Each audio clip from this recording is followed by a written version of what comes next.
A'udhu billahi minash shaitanir rajim. Bismillahir rahmanir rahim. Seek refuge with the assistance of Allah from the rejected Satan. In the name of Allah, the Beneficent, the Most Merciful.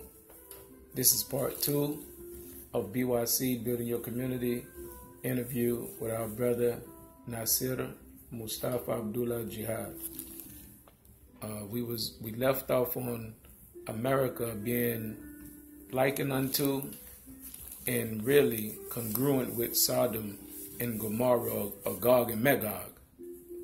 And but on this part, we're going to engage our brother with some questions. So, brother Nasir, the first question I'd like to ask is, how old are you, for the record? I'm 81 and 83. Okay. Explain that. I got 83. So you're 81, not 90. I got 83 and 81 in the bag. Birth certificate on. Okay. And to go back, I know you made mention where you was born. Can you let the people know where you was born again? In Fitzgerald, Georgia. That's in South Central Georgia. Yes, sir. Okay. And also in part 1, you let us know that you came into the light or knowledge of Islam. What was your faith before Islam, or did you have a faith? I really didn't have a faith.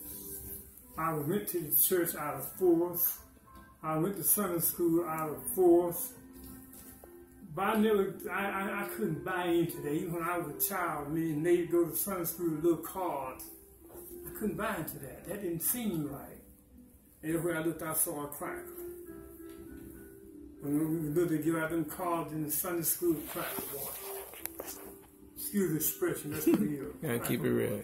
That's right. All right. So, before Islam, as a child, you felt forced to believe in an image that did not look like you, in a faith that didn't represent you. So, my next question is, what year did you come into the Nation of Islam, or into Islam? Was it the Nation of Islam you came into? Yes, sir, the Nation. Okay. So that was your first experience with Islam, the Nation? Or Al-Islam? I had heard the Nation. I first started listening to a brother who was on the run from San Francisco.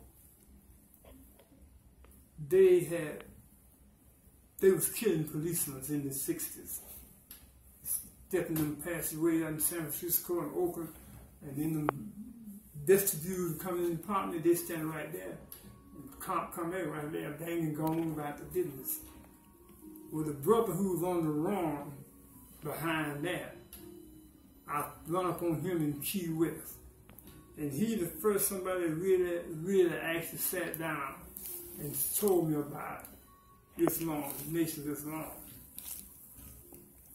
And I didn't see nobody in no activities here. I was surprised to see the Nation wasn't doing no more here than they are doing when I came here. When you said came here, are you referencing the city that we are in right now, which is Tampa, Florida? I didn't quite hear you. I say, when you said when you came here, are you referencing when you came to Tampa, Florida, that you didn't see no Nation of Islam activity? I was shocked, because I had been around Atlanta, and brothers from up in that part of the country knew means warriors, means soldiers, real soldiers. In this condition we were living under, you had to be a double soldier before we were, and say Allah is God, Muhammad is messenger. You ain't gonna get me to say nothing against Malcolm X, because I don't know about him. You don't get me to say nothing but something good about the Honorable Muhammad. I know it's a dirty word in your vocabulary, but it's joy in mine. So yeah, I went with Honorable Muhammad in the Nation of Islam. best thing could have happened to me. Very best thing. I don't know nothing. I don't run into a lot of stuff in my life, but I ain't run into nothing like Islam. That is the way for the human being. Wouldn't be nothing going on if they had Islam. If you could set up a real Islamic state, I ain't talking about ISIS and PISIS and nobody else. I'm talking about setting up a true Islamic state. I'm talking about the stones that the builders rejected, how we come up out of all that they put on us. I saw the brother that was our minister up in prison in Jackson. We had been in a hostage taking, so they had us isolated up there. Everything was good. We had plenty of literature come out of Atlanta, books. Everything was back there. They wouldn't have mingled with nobody else. So what is Jackson, Georgia? This in Georgia? Yes, sir. Okay. It's up on the Atlanta side of that way. Okay. That's where the recession back. That's where Georgia's Lake Butler's at. Okay. And it was all cell blocks. Wasn't no dormitory. It was strictly cell blocks. And they wanted our minister, Akbar, James 58X Reese, to move from around here to another side of a cell block. The guard that ran the cell block lacked it, Akbar, because he's a dynamic individual. You don't see him every day like that. True FOI. He called Akbar and said, Reese, please move around there in that cell. Because the major done sent word down here, if you buck any kind of way, let him know. Akbar told the guard, sir, I'm going to reiterate this to you. All them empty cells y'all got around there, I'm willing to move in anyone, but I'm not going to move down there where they smoking. Cigarette butts all in the cell, cigarette smoke. I be in my room studying. I don't be bothering nobody. I ain't moving in there. He said, Reese, I got to get the major. He called the major. Alhamdulillah. Boy, it's good to be Muslim. Looked up the hallway, and here come the major, 6'6" cracker. Big cracker. Meaning his greatest accomplishment to see how deeply he could hate black people. He came down like Big Bruno, Popeye, leading pack. Akbar got his Quran and gave it to us, brother, keep my Quran. He came down them steps, put his shoes on, his bogan, because he's going to do war. Going to die doing war right here. That's what it takes. He walked down and walked, he walked this close to that major, right up in his face. And he had guards lined up. I had 20 guards lined up behind him with them nightsticks with lead in them. One man, they come like that. He'd say, Reese, go up there and get your stuff and get around there where we told you. Akbar told him to say, Major Weldon, I'm going to tell you like I told I don't smoke, I don't do this and that and other. And move around there to put me in there where they come to watch TV and they smoking and everything. I move anywhere you got, but I ain't going to move down there. Major say, Reese, do you know who I am? My name is John Lewis Weldon. I'm 36 years old and I don't play. Now get up there and get your stuff. Akbar. I'm so glad the Lord put them people in my life. He stood right there, 25 guards with shields and nightsticks He said, my name is James 58X Reese. I'm a Muslim. I got live 2 times and I don't play. I remember they teaching us back in the old FOI classes that if fear is in me and I come up on you, and that fear leads me going to you. I'm gonna get you, Reese. I'm gonna get you. It was a boy I wish every Muslim, especially nation Muslim, could have seen that morning. Because that God left like to see a man cowered down.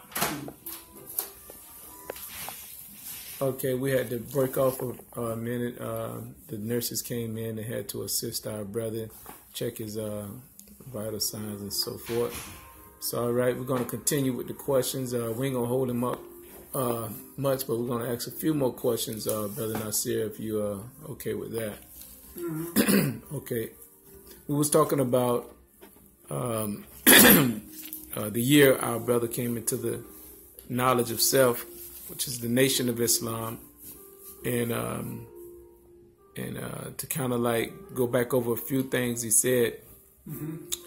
He mentioned that Islam was the best thing, or is the best thing that could have ever happened in his life, and he was sharing his experience in the prison system and the encounter the brother had, Brother James, 58X.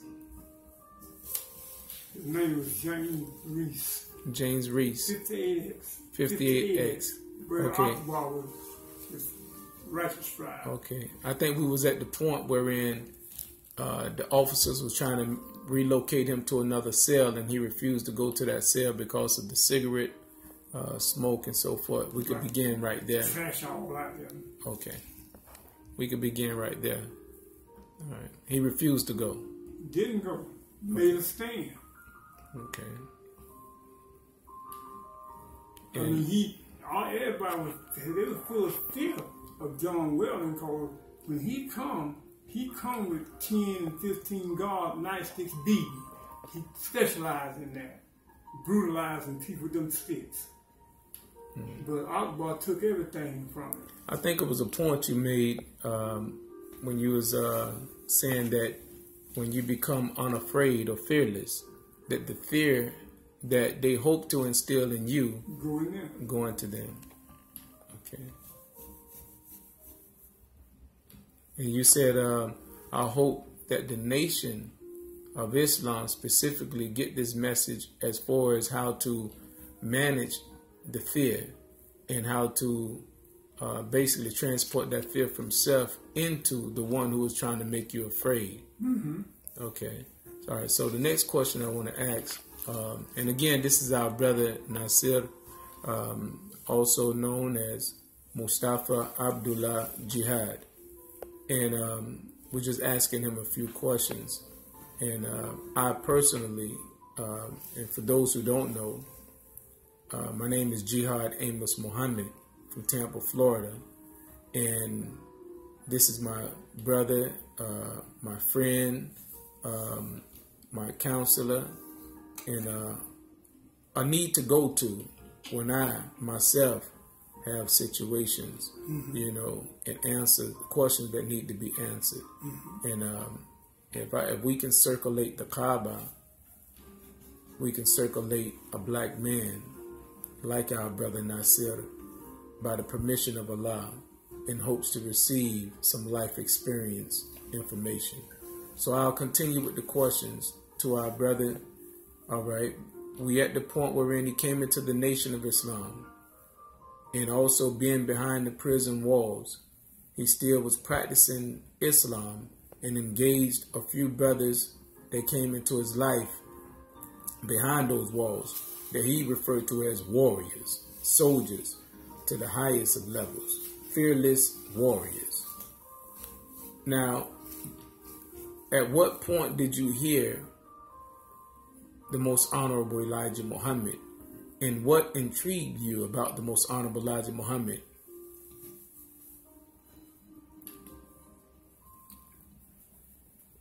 that what he got was given to him by Nasir Muhammad, teaching blessing of Allah be upon all of them. Find them a place in paradise. I had never seen no black men stand up that firm against so many odds. Ghana, Nigeria. Thank you. That's why you from Nigeria? No, they had a leader there in the 60s. They had a big uprising in that country. Now you up in there off of this.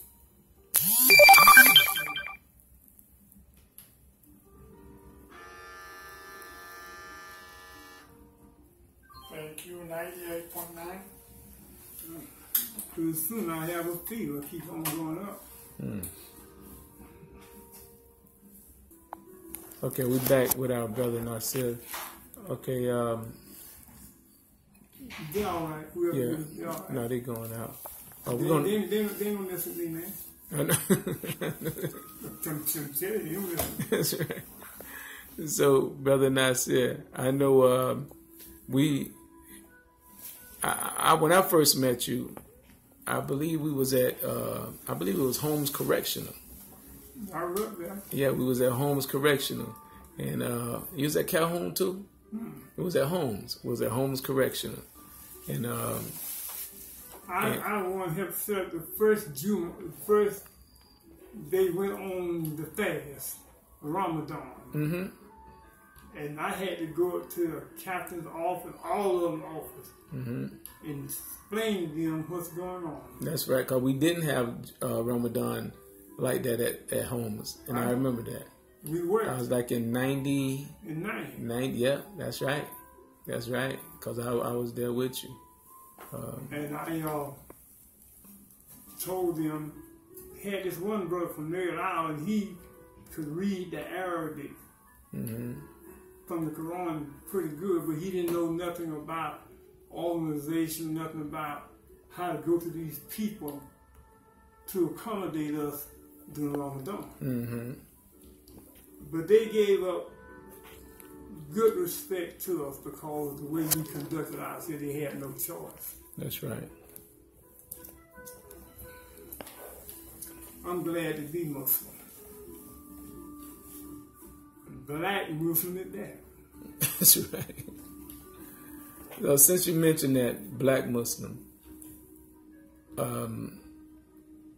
how comfortable, besides making the prayer, which is always comfortable to offer up prayers to Allah, but how comfortable are you sitting in or participating in Jummah in certain masjids, listening to our brothers from the East, like Arabs or Pakistani, and can you compare that with the khutbahs that you're used to in the? No, sir. Okay. No, sir.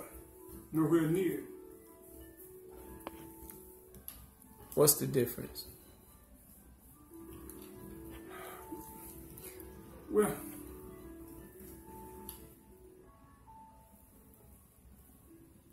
they don't seem to be able to connect us with Islam.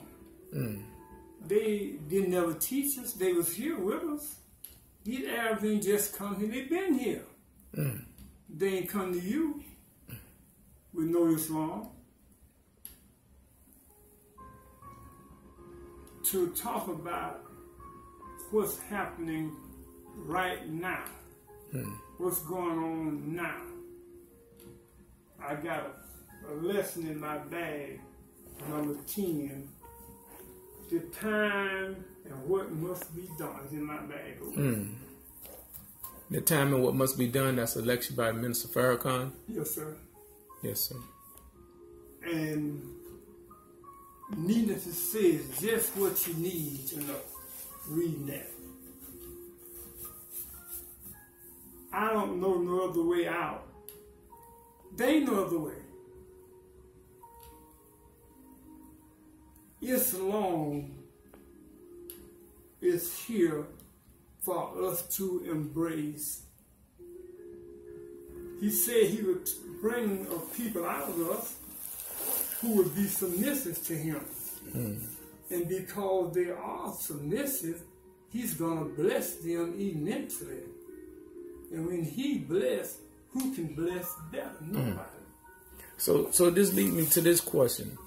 Why do you think that Master Farad Muhammad, some who refer to as Master Farad Muhammad, why did he take a position in teaching you or teaching Islam or a certain type of Islam that appears to be contrary to the world of Islam, that the world who are the world of Islam know of, you know. And he's an Arab, you know. So what makes his teachings able to get the black man up more so than these, as you referred to it, as a disconnected khutbah that we hear in these Jummahs?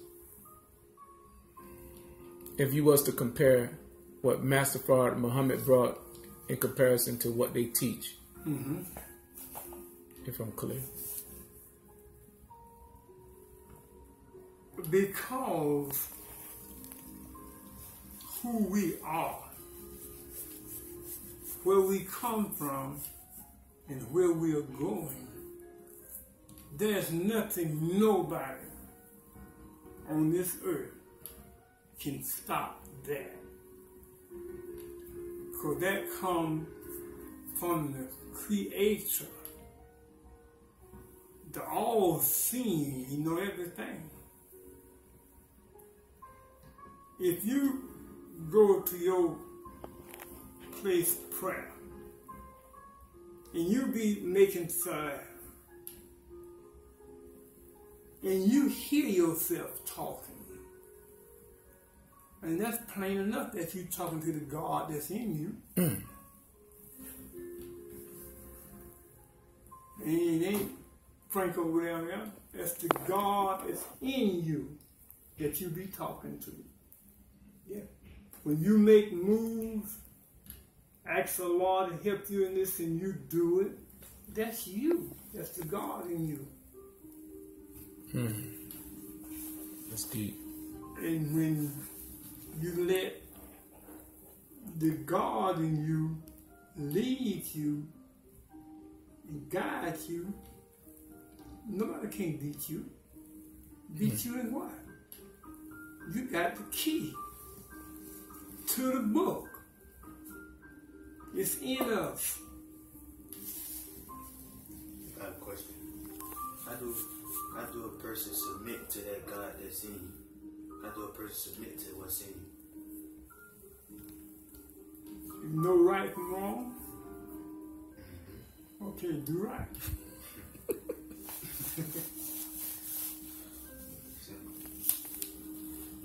It's a hard striving to obtain the nearness of the Lord.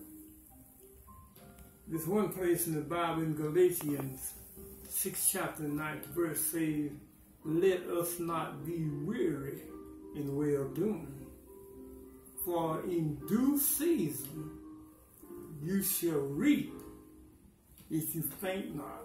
You can't faint in this. This is not for the fainters. Islam is for you, but to go out and take lives and give lives, everybody wasn't told to do that because they're Muslim. No, you weren't told to do that.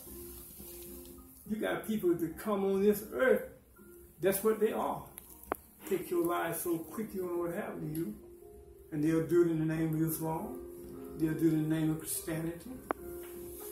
But I'm saying this and I'm standing on this. True Islamic State, a true Islamic State, I'm 200% for that.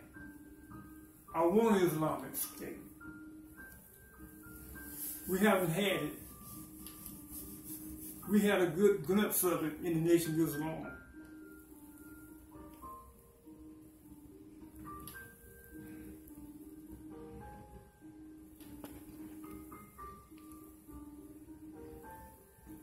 We are the people.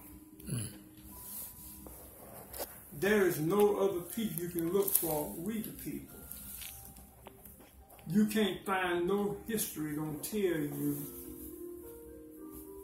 what they did to us.